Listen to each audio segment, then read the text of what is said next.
Okay, hey everybody. I have Mr. Jason Mott. He is the general manager of the Peoria Chiefs Baseball Club. Appreciate you coming on with us today, Jason.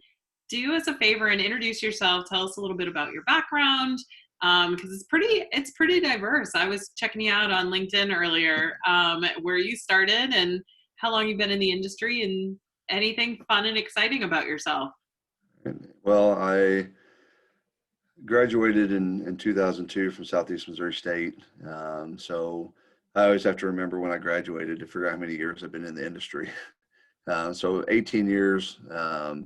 Actually started my career in the NHL in Nashville. Did my internship there, and then spent 7 years in Nashville with the Predators there doing sales. Realized that I wanted to be the boss and not be bossed around.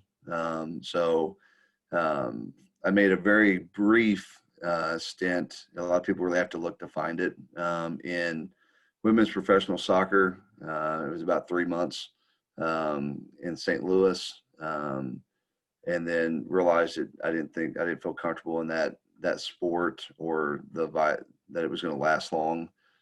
So I actually went into the one sport I said I wouldn't work in, baseball, and just evolved after working 40 games a year for hockey. I was like, why would I work 70 or 80?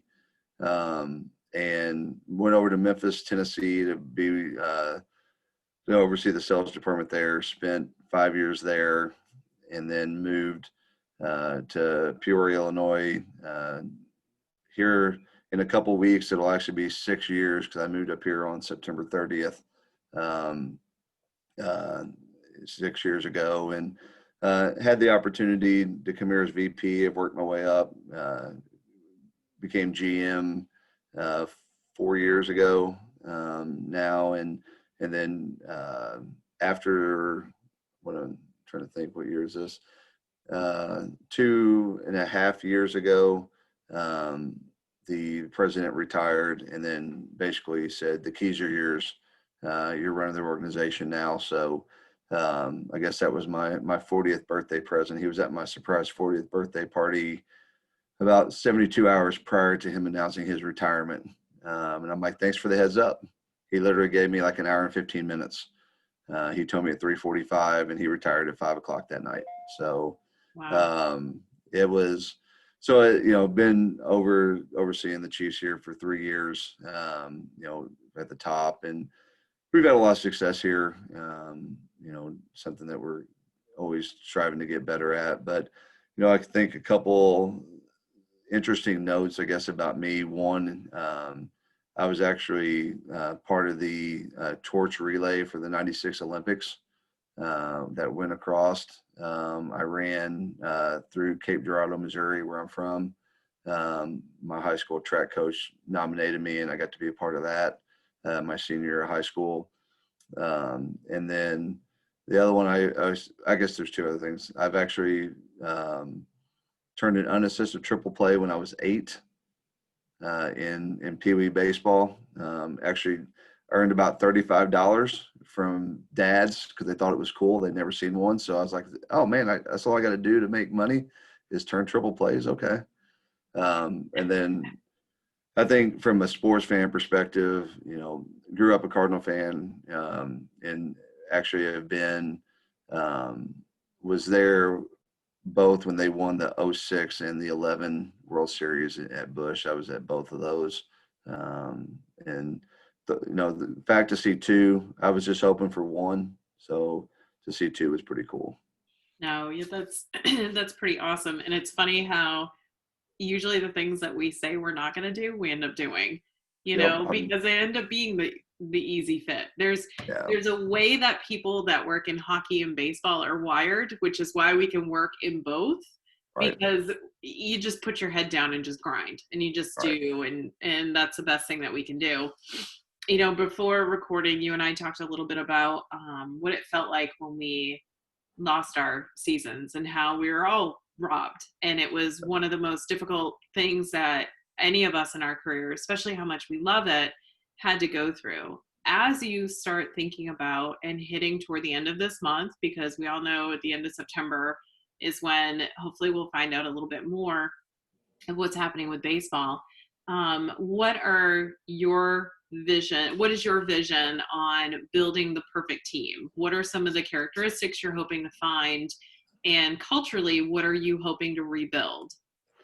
We've talked a lot about this on our side.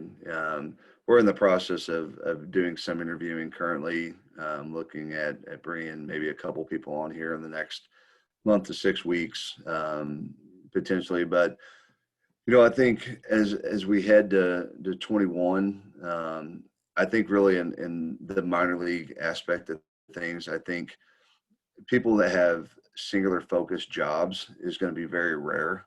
um, outside of sales. I think sales is not a singular focused job anyway, because you're doing season and groups and all that. But when you look at other areas like say graphic design, I feel that's probably going to be more of a graphic and video. One thing we're doing is, with the new outset, is our box office manager is actually going to be a salesperson. Um, in the fall when it's not as busy. I just think there's a lot of opportunities in the box office for upsells, a chance to upsell individual buyers maybe into a package or that, and finding somebody that fits that role is kind of what we're looking at. So I think we're going to be a little bit more of a, we'll say, sales focused. If you don't have something to do, we're going to find something for you. So like a lot of people are going to have multiple responsibilities. I think especially as you go into 21, there's just too many unknowns. How many fans are we going to be able to have in 21? Are we going to be able to get back to a full size staff? I think it's all going to be depending on revenue, and what happens. Um, for the way we're approaching 21, in all honesty, is probably looking at it more like we're going to relaunch the organization. Is just like a brand new team. That's going to be my kind of approach to it. Is we're going to start, even though we're going to have rollover for season tickets and stuff like that. Getting back out in the community. We're going to have to go back to the, old school way of hitting the pavement and being out and involved much more than we currently were, if that's allowed. What we can do with everything. But characteristics, I think people that are flexible, people that are willing to team first, do whatever's best for the organization. And the other part is somebody that's wants to have fun. I think that's going to be the key going forward. And that was something we were focusing on going into 20, as I think things are changing so much in our industry, especially on the sales side. I'm old school and I'm trying to adapt to the new school of texting to sell, which was something I had never seen until this year. I had a rep that did really well with it. And then someone using Facebook Messenger for businesses and getting selling packages to them. I was floored, like, hell, this really works, huh? So trying to adjust to that, I think everything's going to change. It's going to continue to change. So I'm doing my best to kind of be more of an open-minded, and I think for us is I'm going to step away from a lot of the process and just oversee it from the top, and then have people below me that are allowed to go in and kind of run it. And then I'm only having to meet with 2 people as opposed to, potentially 15, and come to me. So, I think it's going to be an evolving process, looking at it, when this all started, I didn't think that we would be here, but, we, having to furlough staff down to 2, it opened up that opportunity to truly make a change. And, we're going to take that opportunity to kind of relaunch the organization, because it's been done the same way for a long time. It's just time to change and kind of get back to catch you up to speed with really what's going on with everything. No, I think that's good. I think one of the common themes that I've seen and heard is finding a different way to look at things, thinking outside the box. How can we do this a little bit more creatively? How can we think, okay, here's the situation, here's what we've got, but here's how many people we have. So how do we still do a reading program? How do we still do the healthy kids outreach programs and things like that, which are important to rebrand, because essentially that's what you're doing, is rebranding who you are, what the team is. And oh yeah, by the way, we're your home team. This Right. is why you love us. Remember, this is who our mascot is. This is, the big fun ticket crazy person that everybody knows is the person that you go buy your tickets from. That's your guy, or your Right. gal. Because everybody knows someone to get free tickets or tickets in general. But I think you're right too, is adding on and maybe building experiences. Like some teams are selling batting practice on the field, and which, I mean, as a young kid, I would have thought that was awesome, to go out there and play on it. So I think you're right. I think trying to find the best way to move things around and think outside the box is the way that baseball is going to be successful, or any of the sports, minor league hockey too. Um, so we'll end this on kind of a fun and silly note, because, you like being funny too, like I do.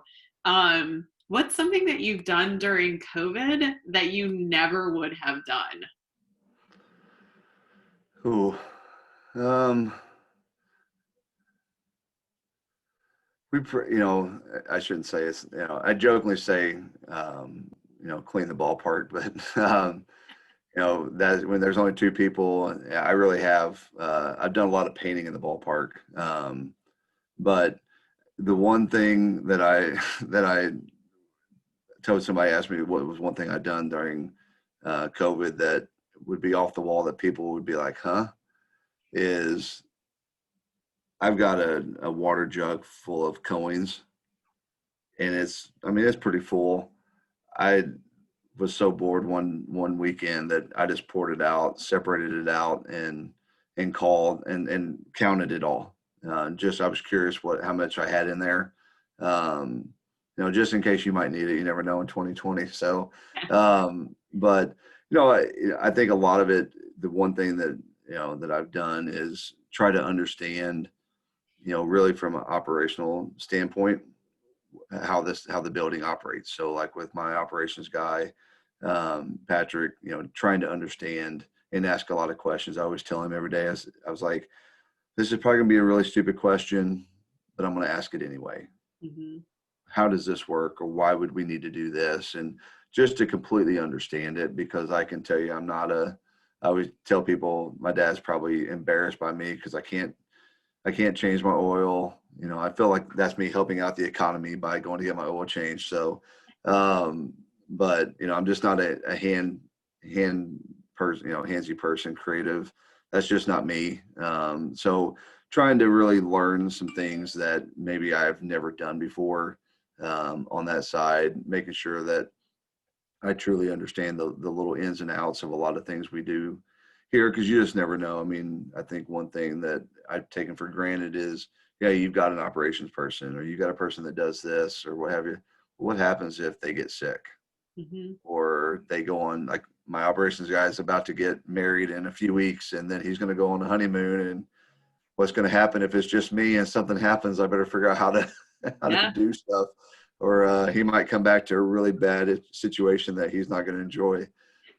So, but no, a lot of it is, trying to better myself, on a personal or professional level, and understand, what we do here, getting back to learning the different areas of the organization, just so, just what better rounded, and it can be more, um, something that that way we got backup, when it's all said and done.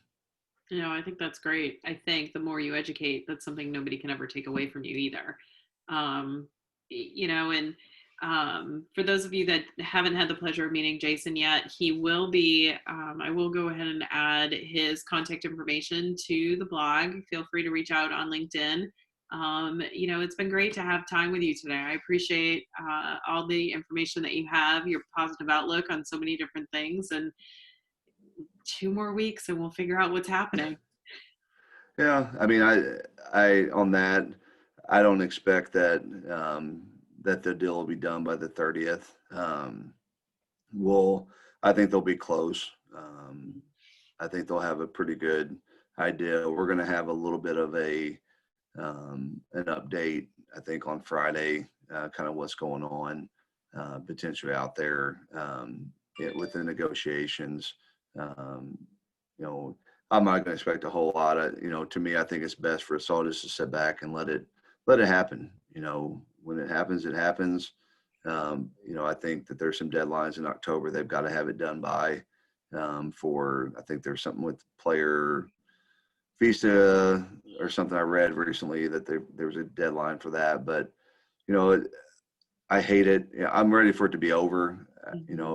I hate, that it being over means the end of a lot of teams out there. And I hate that. I got a lot of friends in different industry or different teams that are potentially on that block. And, I hate it for them. I wish I could have a staff about 100 so I could bring a lot of people here and do that. But, I told them all that, I'm here to help them. And, if I can open a door or make an introduction somewhere to do that, I'm happy to do that. And, hopefully everybody will bounce back. And I mean, some will bounce back in different industry, their team may still be, it just may not be affiliated baseball, but, at least they can still be in sports potentially. I just hope it works out for all of them, all the different communities out there, because that's the tough part is, a lot of communities put a lot of, blood, sweat, and tears and money into these stadiums and teams. And, it's unfortunate that we're coming to that, but,